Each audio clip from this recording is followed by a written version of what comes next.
백성이 다 세례를 받으세 예수도 세례를 받으시고 기도하실 때에 하늘이 열리며 성령이 비둘기 같은 형체로 그의 위에 강림하시더니 하늘로부터 소리가 나기를 너는 내 사랑하는 아들이라 내가 너를 기뻐하노라 하시니라. 하나님은 영이시니 예배하는 자가 영과 진리로 예배할지니라. 아멘.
우주 만물을 창조하시고 인류의 역사와 인간의 생사 화복을 주관하시는 하나님께 감사와 찬송을 올려드립니다.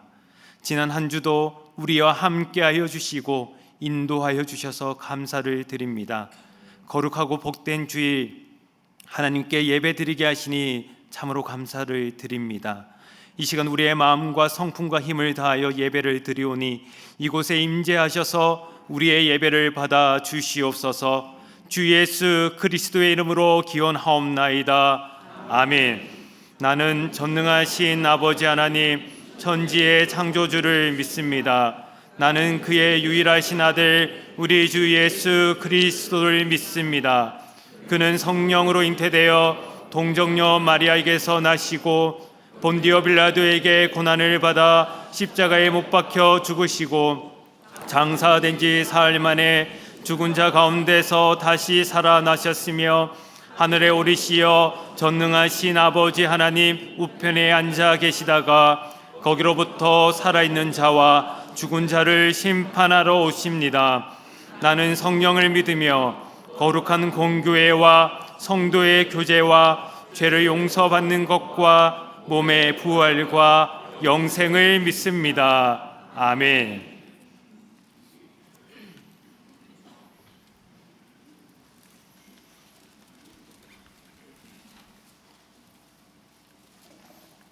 너희 권능 있는 자들아 영광과 능력을 여호와께 돌리고 돌릴지어다.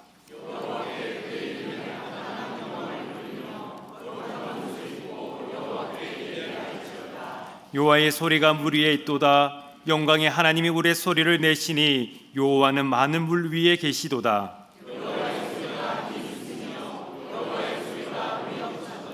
여호와의 소리가 백향목을 꺾으시며 여호와께서 네바논 백향목을 꺾어 부수시도다.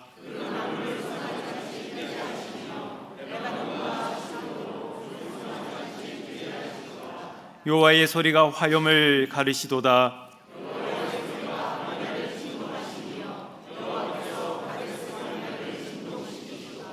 여호와의 소리가 암사슴을 낙태하게 하시고 살림을 맑게 벗기시니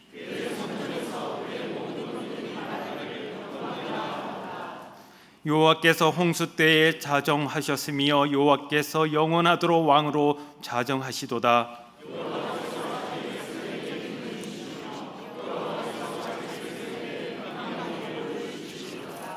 아멘.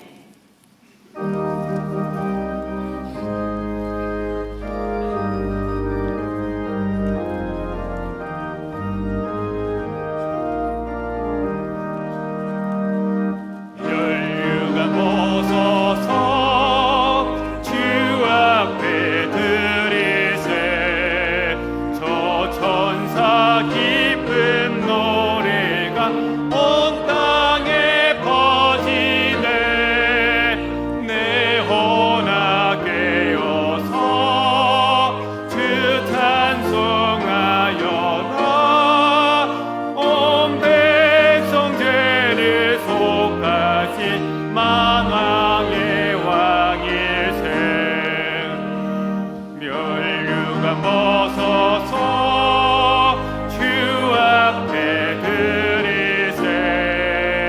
그 손과 몸의 상처가 영광 중 빛나네. 하늘의 천사도 그 영광 보고서 고난의 신비 알고자 늘 흠모하도다. 면류관 벗어서 주 앞에 드리세. 온 세상 전쟁 그치고 참 평화 오겠네.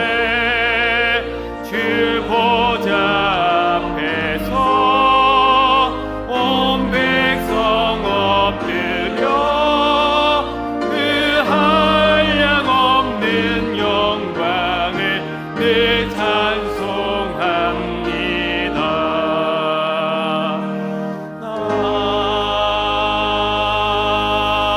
아멘.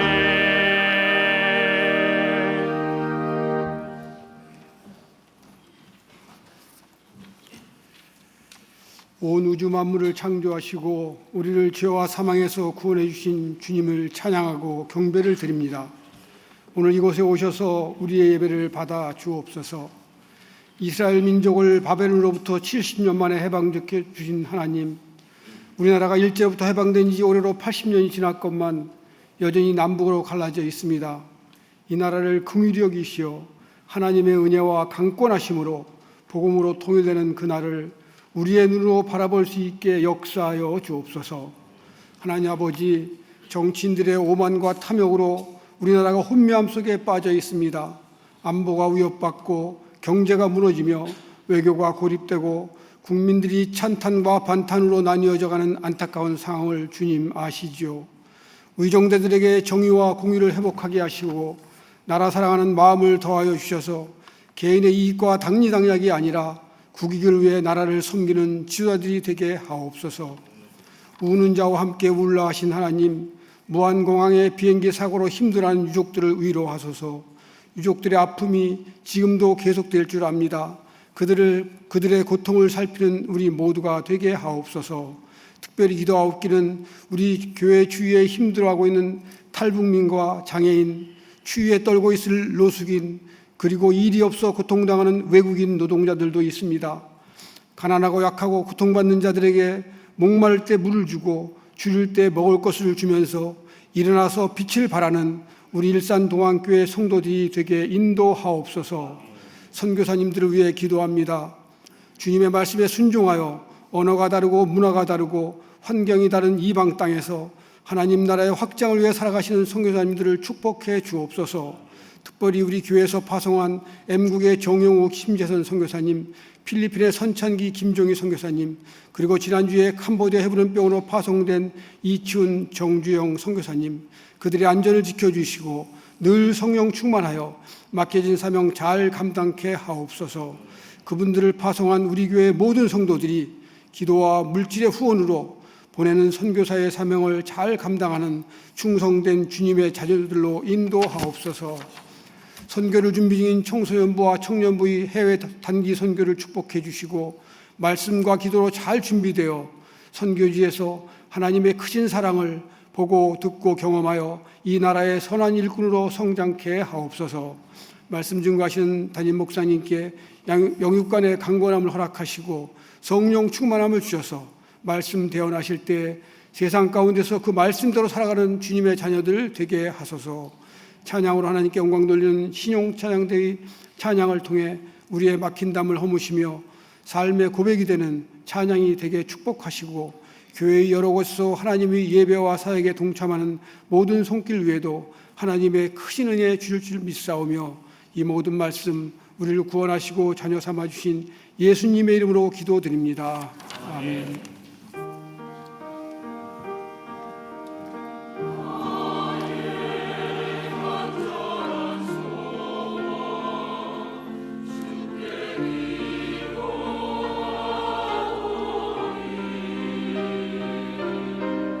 Oh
나의 좋은 친구.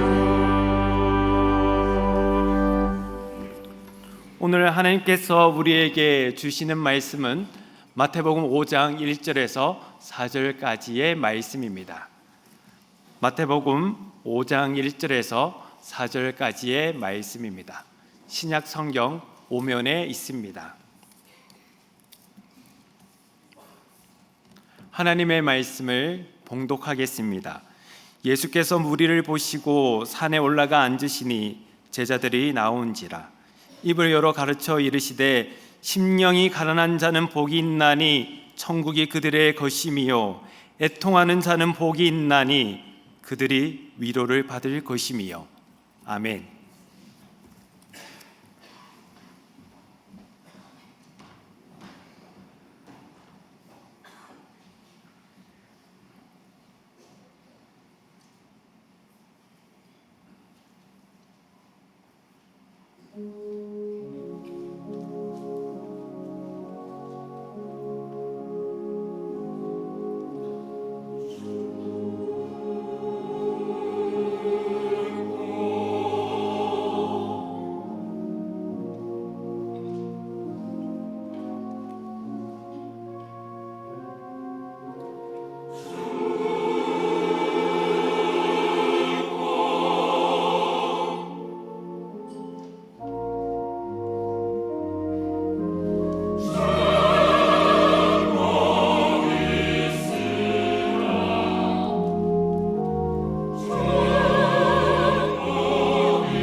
우리 시온 찬양대의 축복 찬양 하나님께서 기뻐 받으신 줄로 믿습니다.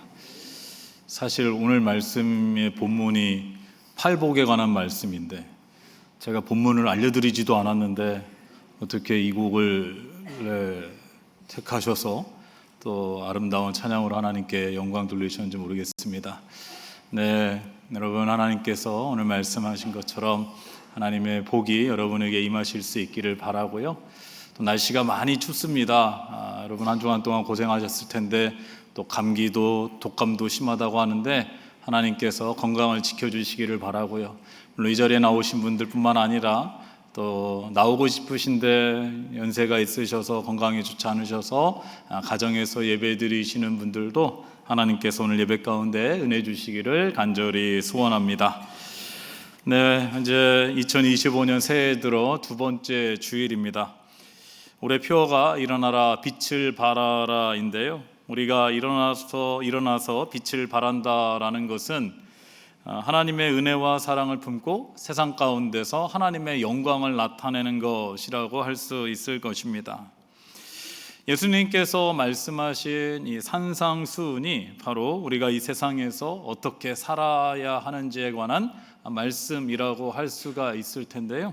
그래서 이번 주부터 몇 주간은 산상수훈에 관한 말씀을 함께 나누려고 합니다.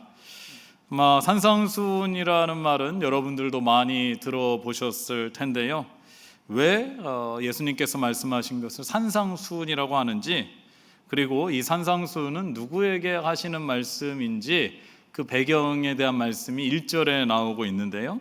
1절을 함께 보시면은 예수께서 무리를 보시고 산에 올라가 앉으시니 제자들이 나온지라 입을 열어 가르쳐 이르시되, 이렇게 말씀을 하고 있습니다. 이 산상수훈은 예수님께서 산에 오르셔서 사람들에게 하신 말씀입니다. 그래서 산 위에 오르셔서 가르치신 말씀, 산상수훈이라고 하는데요. 근데 이 산이라고 말하니까 뭐 높은 산을 생각할 수 있을지 모르지만은 제가 성지순례에 가서 보니까 이 산은요, 산이라기보다는 동산에 가까운, 언덕에 가까운 데라고 할 수 있고요. 앞에 갈릴리 호수가 보이는 그러한 장소였습니다. 그리고 누구에게 하시는 말씀인지를 보면은 1절에서 보면 무리를 보시고 산에 올라가 앉으시니라고 말씀하고 있어서 이 말씀은 무리를 향한 말씀인가 보다 라고 생각할 수 있을지 모르지만, 좀 더 1절의 말씀을 자세히 보시면 무리를 보시고 산에 올라가 앉으시니 제자들이 나온지라, 이렇게 말씀하고 있죠. 그래서 이 산상수훈은 무리들보다 제자들에게 하신 말씀이다라는 것을 알 수가 있습니다. 이 산상수훈이 마태복음 5장에서 7장까지 이어지는데, 사실 이 말씀을 보면은 좀 말씀대로 살아가기가 쉽지 않습니다. 왜냐하면 제자들에게 하신 말씀이기 때문에 약간은 수준 높은 믿음의 삶을 요구하는 그러한 예수님의 말씀이라고 할 수가 있는 것입니다. 그 중에서 산상수훈 중에 5장, 마태복음 5장 1절에서 12절까지 나오는 말씀을 팔복이라고 합니다. 예수님께서 반복적으로 나오는 말씀이 있는데, 어떠어떠한 자는 복이 있나니 어떠어떠할 것이미요 라고 말씀하고 있습니다. 이 8가지의 복에 대해서 말씀을 하고 있는데, 우리가 물론 하나씩 살펴보면 참 좋겠지만은 그렇게 하다 보면은 팔복만 8주가 걸립니다. 그러면은 2달 동안 팔복만 가지고 말씀을 전해야 되는데, 그래서 저희가 한 주에 2가지의 복식을 함께 살펴보려고 하는데, 그 중에 첫 번째로 심령이 가난한 자와 애통한 자는 복이 있다라고 말씀을 하고 있는데요. 그럼 3절을 보시기 바랍니다. 심령이 가난한 자는 복이 있나니 천국이 그들의 것임이요 라고 말씀을 하고 있습니다. 그럼 우리는 다 복 받기를 좋아합니다.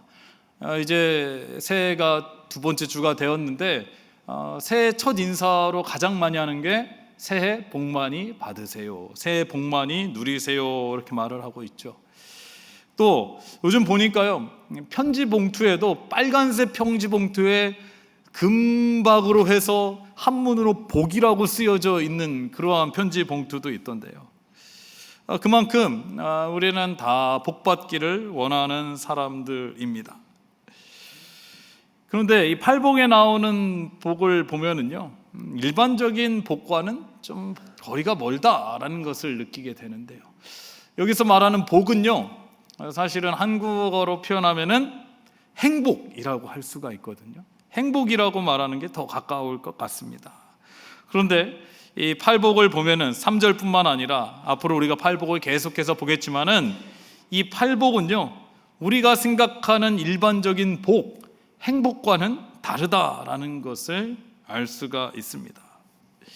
그래서 이 산상수훈 그리고 팔복이 일반 무리를 대상으로 말씀하시는 것이 아니라 예수님의 제자들에게 하시는 말씀이다라는 것을 다시 한번 우리가 기억해야 하는데요. 예수님께서는 먼저 심령이 가난한 자는 복이 있다라고 말씀을 하고 있습니다. 여러분, 우리는 복이라고 하면은 빼놓을 수 없는 것 중에 하나가 물질의 복, 부요함, 풍요로움이라고 할 수가 있을 것입니다. 그런데요, 우리가 이 부요함이 사실은 우리가 살아가는데 뭔가 불편함이 없게 해주고 또 다른 사람들보다 더 많은 것을 누리기도 하고 그렇게 살아갈 수 있을지는 모르지만은 부요하다고 해서 부자라고 해서 다 행복하다라고 말할 수는 없다라는 것을 우리는 모두가 다 알고 있습니다.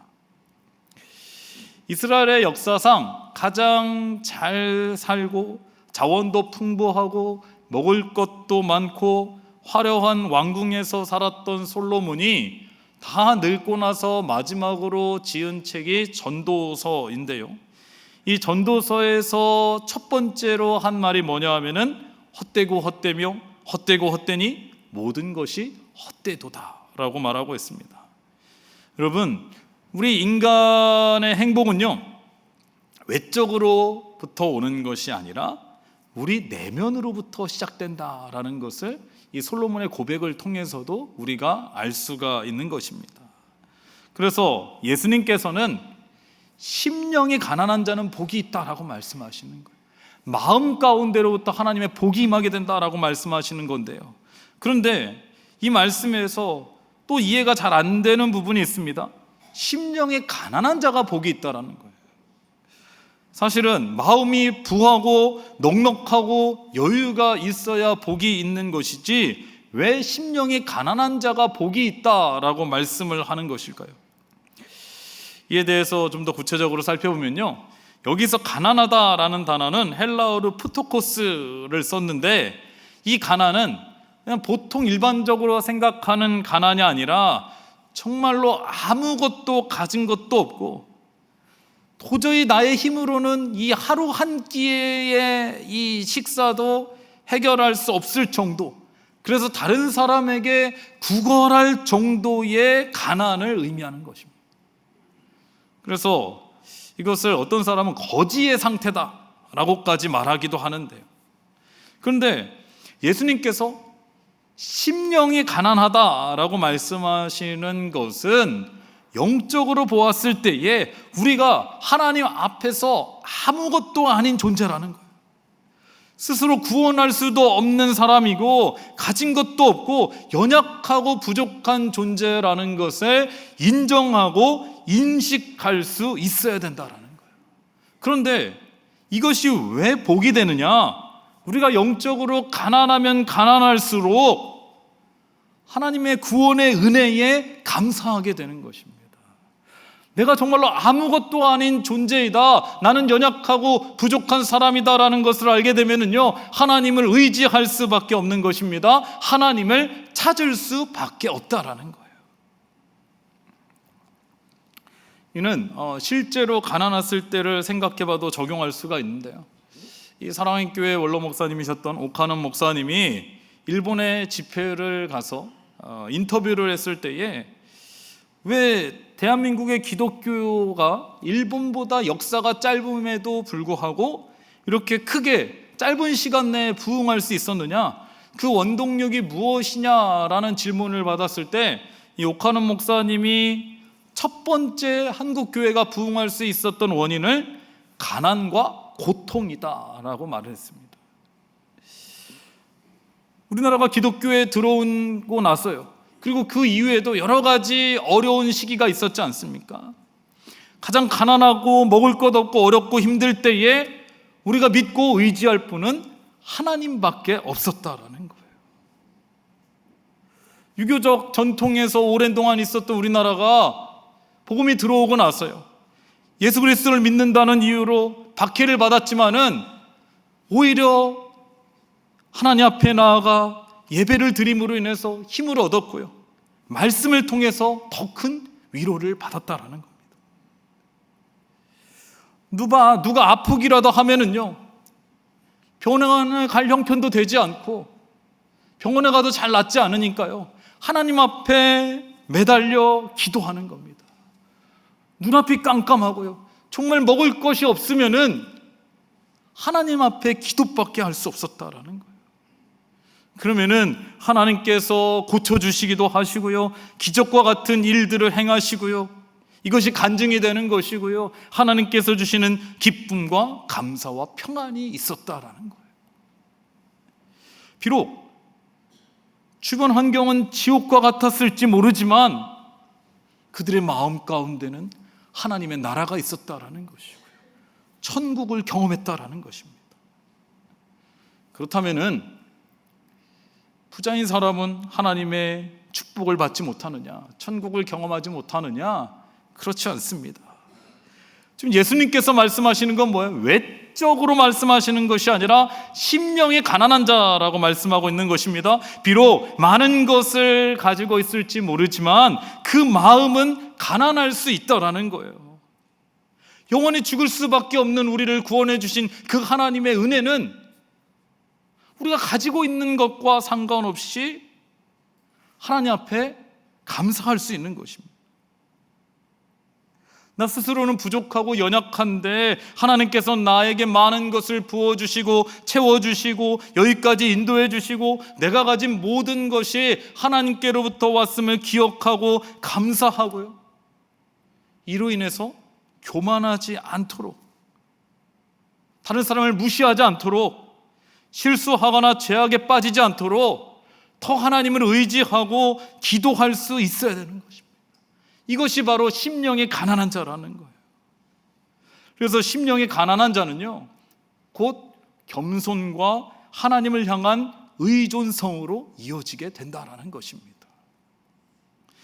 심령이 가난하면 가난할수록 더 낮아지게 되는 것이고요, 더 하나님을 의지하게 된다는 것입니다.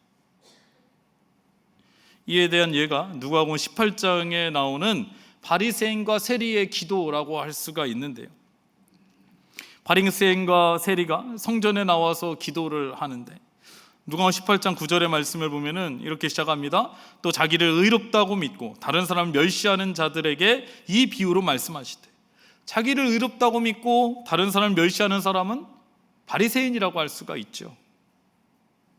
그런데 이 바리새인은요, 겉으로 보기에는 경건하기도 하고 신앙심도 깊을 뿐만 아니라 다른 사람들에게 존경을 받는 사람이었습니다. 이 당시 바리새인들은요, 돈도 많았습니다. 부자였습니다. 그럼 뭐합니까? 그는 다른 사람을 무시하고요, 기도할 때도 자신이 일주일에 2번씩 금식하고 11조를 드리고 심지어 저쪽에서 기도하고 있는 세리와 같지 않음으로 인해서 감사하다라는 기도를 드리는 거예요. 여러분, 이 기도가 하나님을 향한 기도입니까? 그런데 세리는 어떻습니까? 여러분, 세리도요, 예수님 당시에는 부자였습니다. 그러나 그는 성전 저 구석에 가서요, 스스로 죄인임을 인정하고 저를 불쌍히 여겨주시옵소서 하나님 앞에 기도할 때에 예수님께서는 바리새인이 아니라 세리를 의인이다 라고 말씀하십니다. 바리새인은요, 스스로 높아지려고 했고요, 하나님의 은혜를 구하지 않고 하나님을 의지하지 않았습니다. 그의 마음에는요, 하나님이 계신 것이 아니라 교만으로 가득 찼고요, 세상의 것으로 가득 찬 부자였기 때문에 그는 의인이 될 수 없었다라. 사랑하는 여러분, 우리의 심령이요, 가난한 자들이 다 될 수 있기를 바랍니다. 우리가 하나님의 은혜 없이는요, 하루도 살아갈 수 없는 존재임을 인정할 수 있기를 바랍니다. 우리를 구원해 주신 하나님, 우리를 여기까지 인도해 주신 하나님께 감사하면서요, 어렵고 힘들 때에, 앞이 캄캄하고 막막할 때에도 하나님을 의지하며 하나님께 기도할 때에 우리가 머물고 있는 그 삶의 자리가 하나님의 나라요, 천국이 될 수 있을 줄로 믿습니다. 이어서 애통하는 자는 복이 있다라고 예수님께서 말씀을 하시는데요, 4절을 보시기 바랍니다. 애통하는 자는 복이 있나니 그들이 위로를 받을 것이며 말씀하는데, 이 또한 우리가 생각하는 복과는 거리가 멀게 느껴집니다. 애통이라는 단어가 우리가 잘 쓰지 않지만은 지금으로 말하면은 슬픔이라고 할 수가 있습니다. 근데 헬라어에서는요, 슬픔이라는 단어가 9가지가 있는데 그 중에 오늘 4절에 나오는 애통은 펜토스라는 단어를 썼습니다. 이것은 그 9가지의 슬픔 가운데 가장 통렬한 슬픔이라고 할 수가 있습니다. 이것은 마치 사랑하는 이의 죽음 앞에서 가슴을 치며 슬퍼하는 그 아픔, 슬픔이라고 할 수가 있는데, 그렇다면은 예수님께서 말씀하시는 애통은 무엇을 의미하는, 애통하는 자는 무엇을 의미하는 것일까요? 이것은 3절에서 말하고 있는 심령이 가난한 자가 느끼는 애통함이라고 할 수 있습니다. 그리고 심령이 가난한 자는요, 자신이 죄인인 것을 알게 됩니다. 하나님의 사랑과 예수 그리스도의 십자가의 은혜로 구원을 받게 되었다라는 것을 알고요, 그것이 너무나 감사하죠. 그렇기 때문에 하나님을 의지하게 됩니다. 하나님의 뜻대로 살고 싶은 마음이 간절합니다. 그러나 그것이 삶 속에서 잘 안 된다라는 거예요. 그렇게 살지 못하는 거예요. 왜요? 우리 안에 죄성이 있기 때문에 그렇습니다. 하나님의 말씀도 알고요, 하나님의 뜻대로 살고 싶은 마음도 있고요, 우리를 구원해 주신 그 하나님의 은혜가 너무나 감사한데 하나님의 뜻대로 살지 못하니까요, 또다시 죄를 지니까요, 마음이 너무나 아픈 거예요. 그로 인해서 슬픈 겁니다. 그로 인해서 눈물이 나는 것입니다. 로마서 7장 18절에서 25절의 말씀에 보면요, 사도 바울의 애통해하는 마음이 무엇인지를 알 수가 있는데요, 로마서 7장 21절에서 24절의 말씀에 보면요, 그러므로 내가 한 법을 깨달았나니 곧 선을 행하기 원하는 나에게 악이 함께 있는 것이로다. 내 속사람으로는 하나님의 법을 즐거워하되 내 지체 속에서 한 다른 법이 내 마음의 법과 싸워 내 지체 속에 있는 죄의 법으로 나를 사로잡은 것을 보는도다. 오라 나는 곤고한 사람이로다. 이 사망의 몸에서 누가 나를 건져내랴. 바울은요, 하나님의 은혜를 누구보다도 잘 알고 있었습니다. 예수 그리스도의 복음을 전하기를 원했고요, 하나님 앞에서 선을 행하기를 원했지만은 그 마음 가운데의 죄의 법에 사로잡혀 가지고 하나님의 뜻대로 살지 못하는 자신을 발견하면서 너무나 마음이 아픈 거예요. 오라 나는 곤고한 사람이로다. 이 사망의 몸에서 누가 나를 건져낼 수 있을까? 마음이 너무나 아프고 슬프고 고통스럽다라는 것입니다. 그런데 바울은 여기서 그치는 것이 아닙니다. 그 다음 구절이 중요한데요, 25절의 말씀에 보니까 우리 주 예수 그리스도로 말미암아 하나님께 감사하리로다 이렇게 말씀하고 있습니다.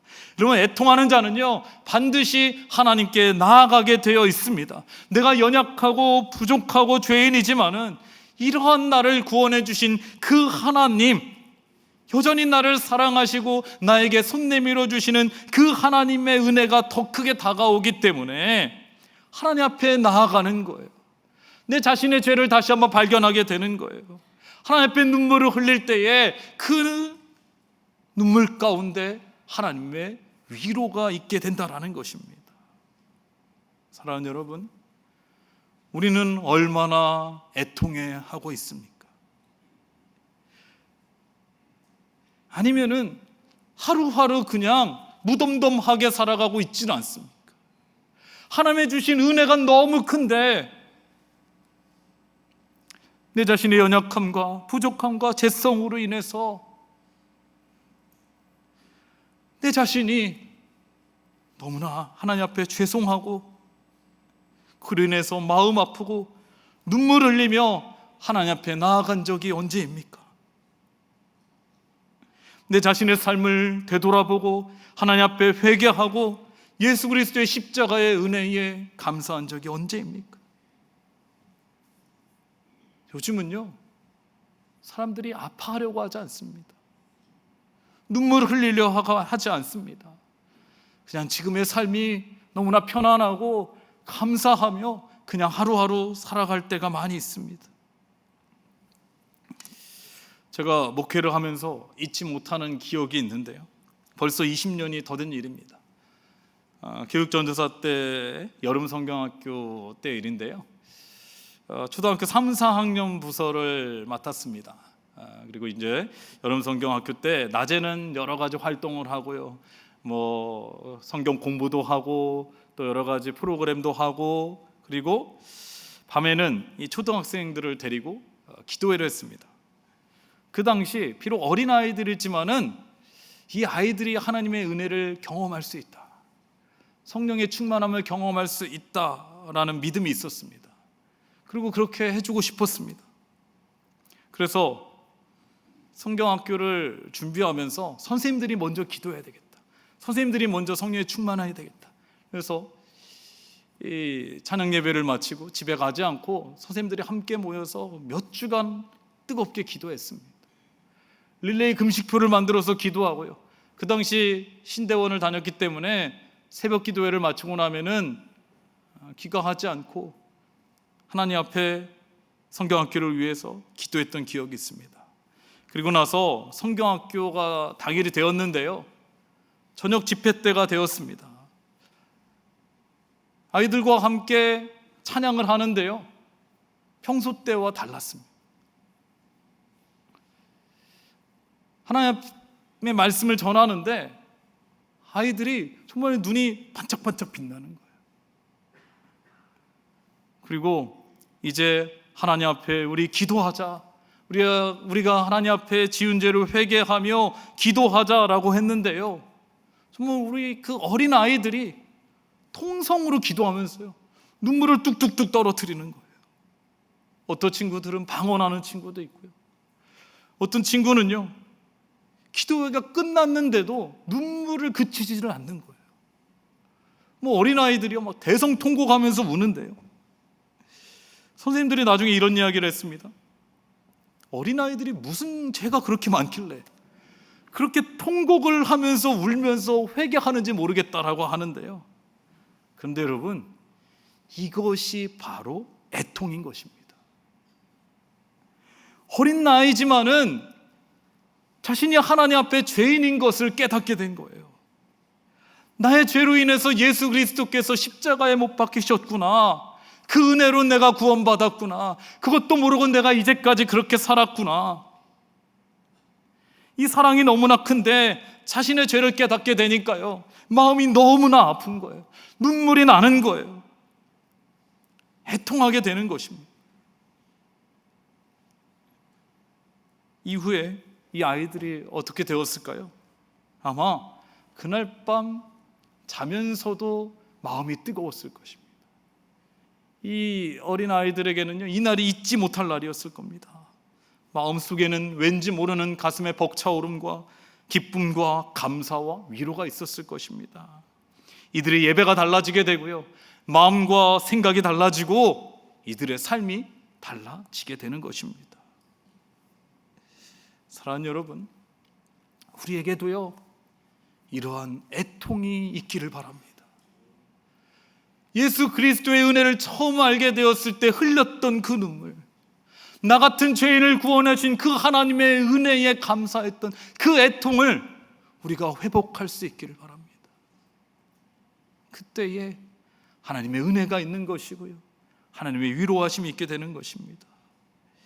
이러한 애통하는 마음은요 개인뿐만 아니라 이웃과 사회를 보면서도 일어나야 되는 것입니다. 왜냐하면은 예수님께서도요 십자가를 지시기 며칠 전에 예루살렘이 잘 보이는 감람산에 오르셔서 한참 동안 예루살렘을 보시면서 눈물을 흘리신 말씀이 있습니다. 누가복음 19장 41절에서 44절의 말씀에 보니까요, 가까이 오사 성을 보시고 우시며 이르시되 너는 오늘 평화에 관한 일을 알았더라면 좋을 뻔하였거니와 지금 내 눈은 숨겨졌도다. 날이 이를지라 내 원수들이 토전을 쌓고 너를 둘러 사면으로 가두고 또 너와 및 그 가운데 있는 내 자식들을 땅에 메어치며 돌 하나도 도리에 남기지 아니하리니 이는 내가 보살핌 받는 날을 알지 못함을 인함이니라 하시니라. 이렇게 말씀하고 있습니다. 이 말씀은요, 예수님의 당시에 앞으로 40년이 지나고 나면은 로마의 티토 황제가 예루살렘을 포위하게 되고요, 앞으로 예루살렘에게 일어날 하나님의 심판과 재앙을 미리 아시고 예수님께서 눈물을 흘리신 거예요. 실제로 AD 70년이 되어서요, 로마에 의해서 예루살렘 성전은 다 무너지게 됩니다. 예루살렘 성은 다 불타게 되고요, 어린 아이들과 임신한 여자들까지도 다 죽게 되었습니다. 이것을 미리 보시고 예수님께서는 아파하신 거예요. 애통하신 겁니다. 눈물을 흘리신 겁니다. 그렇다면은 우리들도요, 이 세상을 보면서 예수님처럼 애통할 수 있어야 하는 것입니다. 지금 우리나라의 상황을 보면서요, 이웃들의 아픔을 보면서요, 지금 미국의 산불로 인해서 많은 이들이 삶의 터전을 잃고 집을 잃고 슬퍼하며 아파하는 것을 보면서요, 우리도 함께 아파하고 애통할 수 있어야 한다는 거예요. 왜냐하면은요, 애통하는 자만이 마음으로 기도할 수 있는 것이고요, 그들의 아픔과 고난을 알게 되는 것이고요, 다른 이들을 위로할 수가 있는 것입니다. 사랑하는 여러분, 우리가 오늘 말씀을 통해서 심령이 가난하고 애통한 자들이 다 될 수 있기를 바랍니다. 그리고 우리는요, 부족하고 연약한 존재다라는 것을 항상 기억할 수 있기를 바랍니다. 나 같은 자를 구원해 주신 하나님의 은혜에 감사하며 우리가 하나님을 더욱더 의지할 수 있기를 바랍니다. 내 자신의 삶을 되돌아보고요, 하나님의 은혜에 감사하고 애통하는 마음으로 더 주님 앞에 나아갈 수 있기를 바랍니다. 오늘 말씀을 준비하면서 한 가지 찬양 가사가 생각이 났는데요, 팔복이 할 때 복이 행복이라고 말씀을 드렸는데요, 송경민 목사님의 행복이라는 찬양이 있는데 가사가 이렇습니다.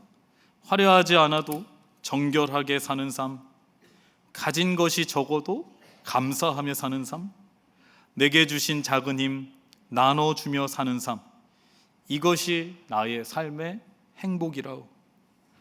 눈물 날 일 많지만 기도할 수 있는 것, 억울한 일 많으나 주를 위해 참는 것, 비록 짧은 작은 삶 주 뜻대로 사는 것, 이것이 나의 삶의 행복이라오. 이것이 행복이라오.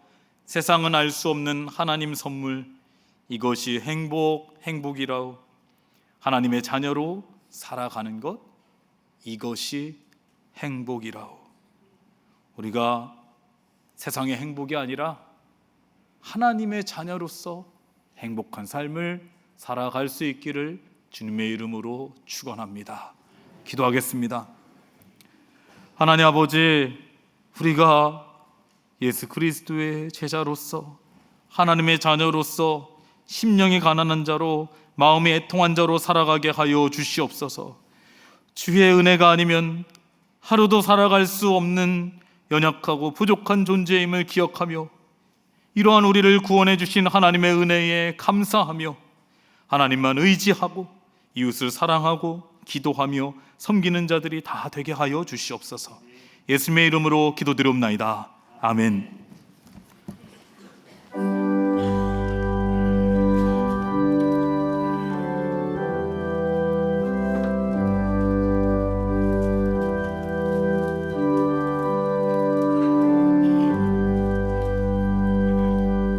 나가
하나님 아버지 감사합니다. 추운 날씨 가운데서도 하나님께서 우리를 지켜주시고 인도해 주시고 또 우리를 구원해 주셔서 하나님의 자녀로서 주님 앞에 나와 예배드리며 하나님께 영광 돌리게 하여 주심에 참으로 감사를 드립니다. 이 모든 것이 하나님께서 우리에게 베풀어 주신 은혜이고 축복임을 기억하며 우리의 마음과 정성을 담아 하나님께 예물을 올려드립니다. 이 예물을 하나님께서 기뻐 받아 주시옵소서. 이 예물이 하나님 나라를 위해서 영광을 위해서 쓰일 때에 주의 은혜와 사랑과 복음이 함께 전해지게 하여 주시옵고 목적대로 꼭 필요한 곳에 쓰여져서 많은 열매들이 맺혀지게 하여 주시옵소서. 이 예물 드리는 손길과 가정의 가운데 아버지 하나님께서 복을 더하여 주시옵소서. 모든 것이 하나님께로부터 왔음을 기억하며 다시 하나님께 올려드렸습니다. 30배, 60배, 100배의 하늘 은혜와 상급으로 채워 주시옵고 생활 가운데 더 많은 것을 허락하여 주셔서 주님께 드릴 뿐만 아니라 어려운 이웃들에게도 나눠줄 수 있는 넉넉함을 허락하여 주시옵소서. 가정 가운데 은혜와 평안을 더하여 주시고 기도하는 제목들도 하나님의 뜻 안에서 응답받게 하여 주시옵소서. 마음은 간절하되 드리지 못한 손길이 있다면 그 안타까운 마음을 위로하여 주시고 다음에는 꼭 드릴 수 있는 은혜를 허락하여 주시옵소서. 아버지 하나님, 한 주간 동안 살아갑니다. 마음이 가난한 자로 애통한 자로 하나님의 은혜 가운데 살아가게 하여 주시고 날씨가 많이 춥습니다. 건강을 하나님께서 지켜주시고 눈동자와 같이 보호하여 주시옵고 혹시 독감이나 감기 걸리신 분들이 계시다면 하나님께서 치료의 광선을 비추어 주시사 속히 회복되게 하여 주시옵소서.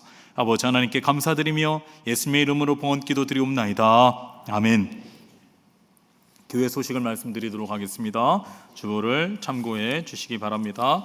오늘 우리 교회 처음 나오신 분들이 계시다면 주님의 이름으로 환영하고 축복합니다. 교회에 등록하기를 원하시는 분들은요, 본당 1층 새가족팀 영접위원분들이 계시는데요, 우리 영접위원분들을 찾아가시면은 저희가 등록하는데 도와드리도록 하겠습니다.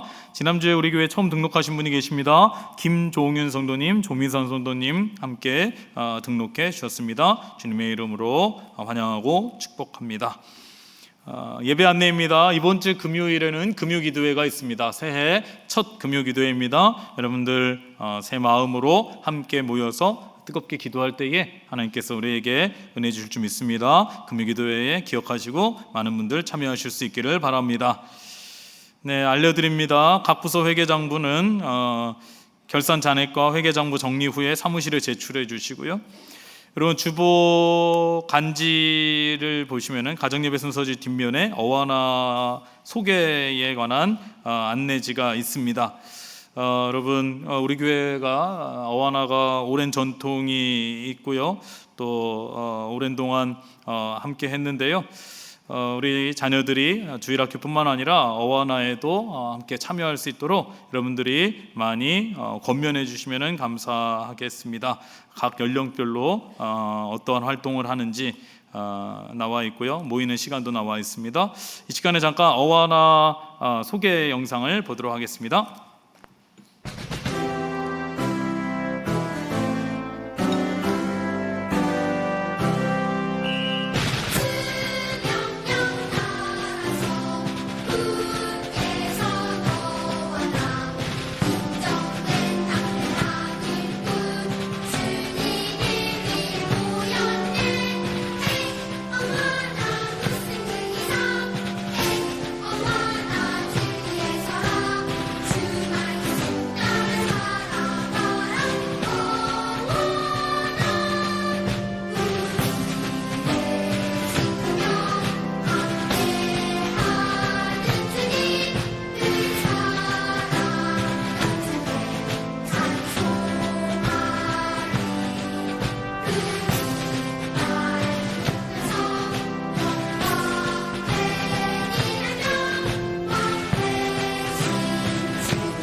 네, 어와나 단원을 모집하고 있습니다. 오늘서부터 다음 주일까지고요.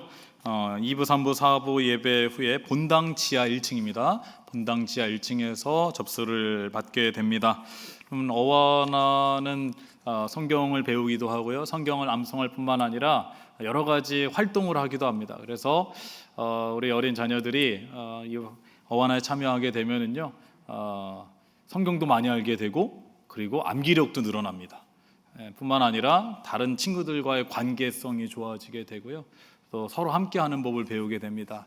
그래서 많은 분들이 관심 가져주시고 또 참여해 주시면은 감사하겠습니다. 아마 후회 없는 선택이 되실 겁니다. 네, 어와나 성경 퀴즈가 있습니다. 18일 토요일 오전 9시 인천 숭이교회에서 있습니다. 교회에서는 오전 7시 30분에 출발하도록 하겠습니다. 2024년 성경 읽기표를 본당 1층 수거함에 제출해 주시고요, 2025년 성경 읽기표가 본당 1층에서 받아가시면 되겠습니다. 기부 영수증이 필요하신 분은 교회 홈페이지 공지를 참고하셔서 직접 출력하시거나 교회 사무실로 신청해 주시면 되겠습니다. 우리 교회에서 휠체어 2대를 비치를 했습니다. 혹시 필요하신 분들이 있으시다면은, 좀 거동이 불편하신 분들이 계시다면은 이 휠체어를 이용해 주시면은 감사하겠습니다. 본당 1층에 있습니다. 자유롭게 사용하실 수가 있습니다. 네, 동계 수련회 및 해외 단기 선교 안내입니다. 동계 수련회와 해외 단기 선교가 우리 청소년부와 청년부가 있게 되는데요, 동계 수련회는 청소년부는 이번 주 목요일부터 토요일까지 불광동에 있는 팀 수양관에서 있고요, 청년부는 23일, 다음 주죠, 23일 목요일부터 25일 토요일까지 같은 장소입니다. 팀 수양관에서 있습니다. 여러분들 많이 기도해 주시고요. 해외 단기 선교가 있습니다. 청소년부는 1월 26일 주일부터 2월 1일 토요일까지입니다. 인도네시아에 이제 단기 선교를 다녀오고요.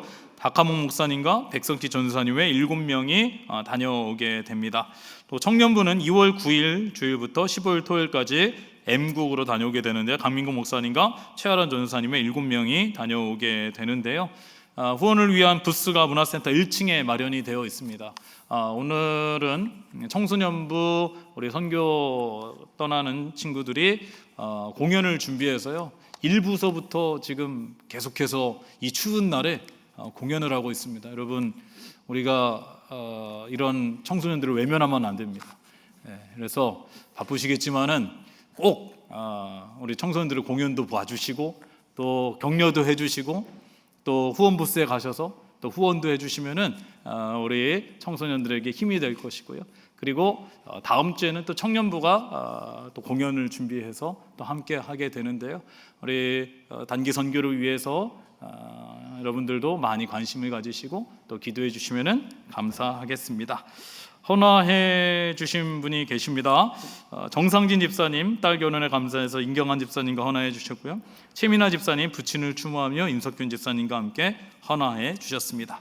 네, 우리 이제 옆에 계신 분과 인사 나누도록 하겠습니다. 인사 나눌 때 이렇게 인사하도록 하겠습니다. 심령이 가난한 자가 됩시다. 인사하겠습니다. 심령이 가난한 자가 됩시다.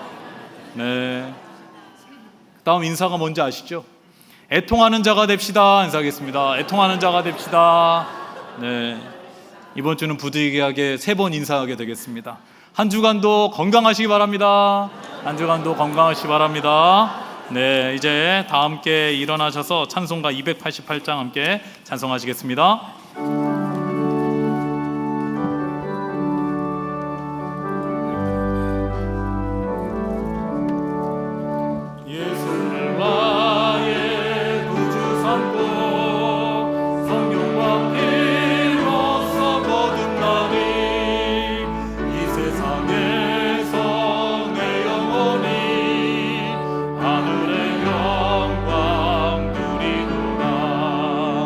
이것이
간증하 보이도다. 이것이 나의 간증이요 이것이 나의 찬송일세. 나 사는 동안 끊임없이 구주를 찬송하리로다.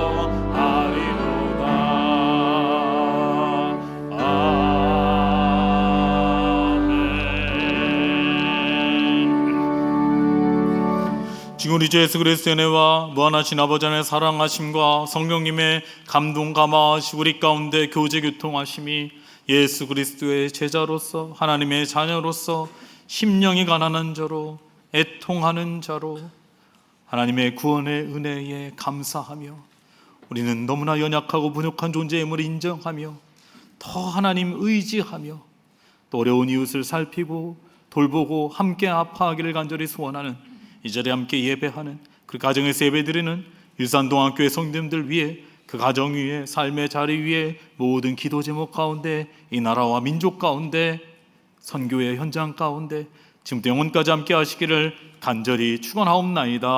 아멘.